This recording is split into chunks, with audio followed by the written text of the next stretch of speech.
From Hollywood, Vinnie Barnes in The Unexpected.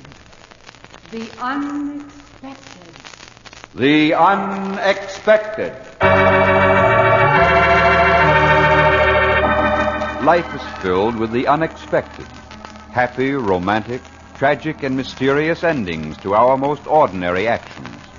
Dreams come true, or dreams are shattered by sudden twists of fate in The Unexpected.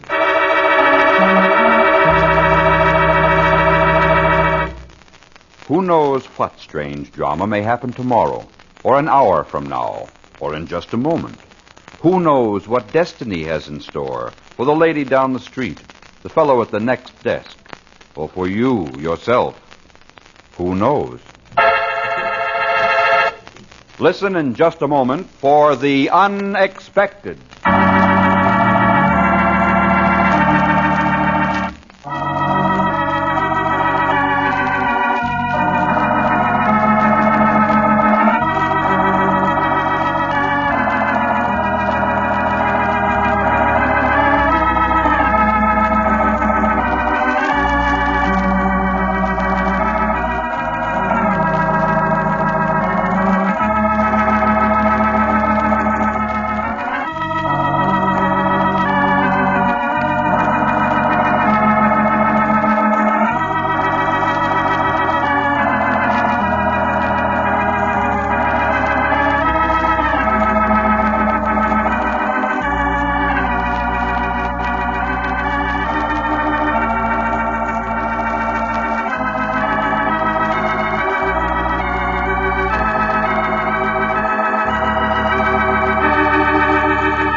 And now, Vinnie Barnes, famous motion picture and stage star, in a drama of the unexpected, titled The Winfield Diamond. The whole thing looked like a setup. I was sure it would be easier than stealing the Kenworthy emeralds or the night sapphire I had lifted in Monte Carlo. But this theft would pay off with the biggest prize of all. 63 carats, blue, white, and flawless. The Winfield Diamond. The first break came one afternoon about 6 weeks ago. I was strolling past the Winfield mansion on Long Island, making a mental map of the grounds. Suddenly, I heard footsteps behind me, and Opportunity, white-haired and dignified, called out sharply. I say, miss, can you type? I beg your pardon? I said, are you familiar with a typewriter? If you aren't, I don't see how you can fill the job. What job? As Mr. Winfield's secretary. That's why you have to type. He sends dozens of letters every day. They aren't important, of course, but it amuses him to keep up a tremendous correspondence, you understand. Well, I'm afraid I really don't. Oh, come now, it's really frightfully simple. Mr. Winfield wants you to work for him as his secretary. But why me, if I'm not asking too much? He's been watching you through his bedroom window. You really can't blame him. Nothing else for the poor old man to do. And he finds you attractive, extremely attractive. So when Miss Adams resigned this morning, Mr. Winfield decided on you. I expect you'd better take the job.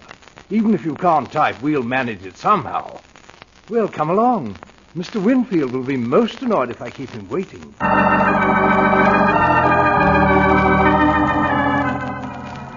I shook my head with complete bewilderment. For the past 7 days, I had been trying to figure an entrance into the Winfield home. And now the butler with the English accent was actually opening the door for me. Mr. Winfield was an invalid and had been confined to his bedroom for years. The room was smaller than the lobby of the Waldorf Astoria, but not much. Come over here. Find my bed. Yes, that's better. What are you staring at, Liggett? Go downstairs. I don't want to see you again today. Tell cook I want shortcake for supper. Strawberry. Go on. What are you waiting for? Yes, Mr. Winfield. Don't yes me, you hypocrite. You never do a thing I tell you. Yes, Mr. Winfield. And don't forget shortcake. Raspberry shortcake. Now, what do you want? Well, I believe you need a secretary, Mr. Winfield. What? Oh, yes. You're Miss Adams. No, I'm Miss Brent, Hilda Brent. Don't argue with me. Well, Miss Adams left this morning, Mr. Winfield. Of course. Glad she's gone. Couldn't type. Nothing but hunt and peck, 2 fingers, you know. Well, take a letter. I'm sorry, I don't have a pad and pencil. What? Oh, no? Well, go talk to Liggett. He'll take care of you. Tell you about salary and all that. You'll have a room here in the house. Like to have people here in the house. That fool curse on the diamond doesn't frighten me. Just don't like to be alone. Well, go see Liggett. Don't waste time. I'm not paying you to stand around. Yes, Mr. Winfield. You'll have dinner here. We're having shortcake, you know. I'm very fond of shortcake. You'll stay for dinner, huh?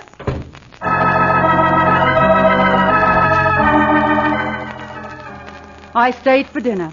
The dessert was bread pudding, but Mr. Winfield didn't seem to notice the difference. The next morning, I moved into the house. As soon as I was settled, I made a brief survey of my new residence. But I couldn't find the safe. Then about lunchtime, I thought I was on the trail. I found a small locked room on the 3rd floor. I used a hairpin, so it took me only a few minutes to spring the catch. Looking for something, Miss Brent? Perhaps I can be of assistance. Why, yes, Mr. Liggett. I need a ribbon for the typewriter. Of course. Be glad to get it. Keep the surprise downstairs. Funny thing, though, you're coming in here. Thought my door was locked. Very odd. Could have sworn it was locked. After that, I had to be more careful. And it wasn't quite as simple as I had expected. Liggett always seemed to be somewhere in the background. And Mr. Winfield kept me jumping as his personal secretary. Take a letter, Miss Brent. To George Bernard Shaw. Dear George, frankly, I am disgusted with your attitude. To the president of the Garden Club, Broken Barrel, Montana. Dear sir, I definitely do not agree with you and your nasturtiums. They are not the flower of old age. To the Maharaja of Jaipur. Dear Dickie, I understand you have been having rain. This does not come as a surprise to me. After 4 weeks, I was still as far away from the diamond as ever. I didn't even know where the safe was, and all I had to show for my time and trouble were calloused fingers and ragged nerves. I was at the end of a fraying rope. Miss Brent, I want you, Miss Brent. Yes, Mr. Winfield. Do you know the combination of the safe downstairs? Why, no, I don't. Of course I don't. Why not? You've been here long enough. Well, you've never told me. I didn't even know where the safe is, Mr. Winfield. Oh, any fool would know the safe is downstairs. That's where I keep the diamond, downstairs. It isn't really cursed, you know, but I am going to sell it. You're going to sell the Winfield Diamond? Yep, made up my mind. It's been nothing but bad luck. Going to send it to England tomorrow. Had an offer, a very good offer. Are you serious? Of course. I want you to send the diamond to England. Here, this slip of paper gives the address. Send it by some sort of guard. You take care of all that. Why, yes, sir. And the safe? It's downstairs, behind the big picture. Ugly thing, that picture. Ought to get rid of it. No! Need it to cover the safe. And the combination, Mr. Winfield. What's the combination? Never can remember it. Look on the paper. Wrote it down for you. Under the address. Don't get them mixed up. Address on top, combination on the bottom. No, Mr. Winfield. I won't get them mixed up.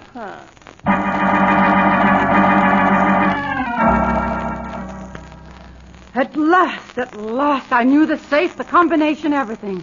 It was going to be a snap, so fantastically simple that it almost hurt my pride. I waited a few hours until it was dark and I was alone in the house except for Mr. Winfield. He was upstairs in his canopied bed, dictating in his sleep. I walked into the library cautiously. I didn't need to turn on the light. I knew where I was going. I slid the portrait of Mr. Winfield's great-aunt aside. And the old lady's eyes seemed to stare at me a little suspiciously. But I smiled right back. The combination was simple, except that the figures in the London address were the ones that opened the safe. Even in the darkness, I could see the diamond. It was a cold, white lump that caught many faceted fires from the ray of moonlight that wandered in from between the heavy drapes. Now I had it at last. After all the waiting and planning, I had it.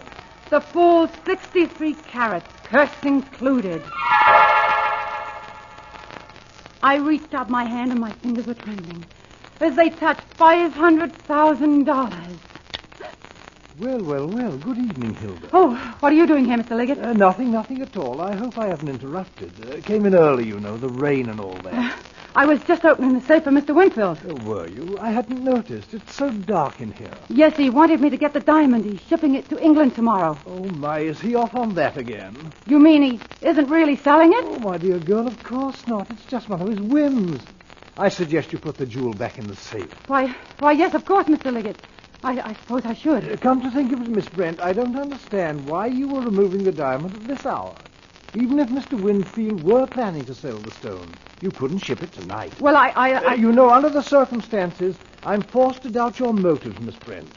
Why, who knows, you might even have been planning to wear the diamond to a party or some such place. It's possible. Well, I didn't think that Mr. Winfield would mind. I was just going to... we can't have that. He would mind. He would indeed. He might lose it. It might even be stolen. Think of the risk. Mr. Winfield would be furious if he knew. You'd best pack and leave immediately, tonight if possible. There's no telling what Mr. Winfield may do when he finds out. Yes. Very well, Mr. Liggett, if you say so. You've made a wise decision, Hilda, very wise. As a matter of fact, the job wouldn't have lasted much longer anyway. Mr. Winfield was saying to me only this morning that your typing was quite unsatisfactory. Hunt and peck, you know, entirely unsatisfactory.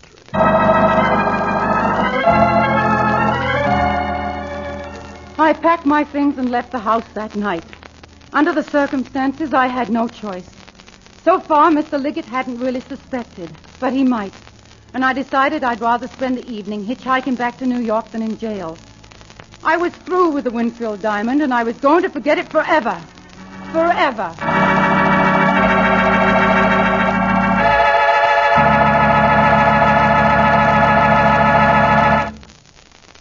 You think the story is over, don't you? But wait. Fate takes a hand. Wait for the unexpected.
And now for the surprising conclusion of the Winfield Diamond, a Hamilton Whitney production written by Robert Libet and Frank Burt and directed by Frank K. Danzig. It took me 2 hours to catch a ride. My driver was a sleek, shiny-faced salesman with a suitcase full of samples and an unfortunate addiction to news broadcasts. And now it seems clear that the president had no comment to make. And now, ladies and gentlemen, here is a bulletin just received. From Long Island comes word that the famous Winfield Diamond has been stolen. The thief has been identified as the internationally famous jewel robber, Light-Fingered Liggett, who had posed for several months as the Winfield butler. It has been determined that Liggett had a female accomplice who had been introduced into the Winfield house as a secretary. Police have blockaded all highways in the vicinity, and an arrest is expected momentarily. And so here I am. It's damp, drafty, and no matter what they tell you, there are mice. You know, I really don't think it's a bit fair. Not a bit. Why should I be in jail for a jewel robbery I didn't commit, and Liggett, free somewhere in Europe with $500,000? It's really not cricket, you know.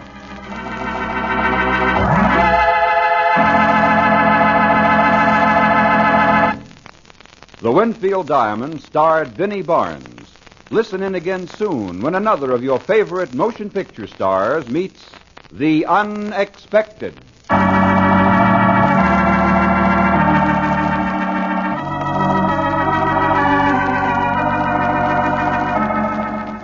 This program was transcribed in Hollywood.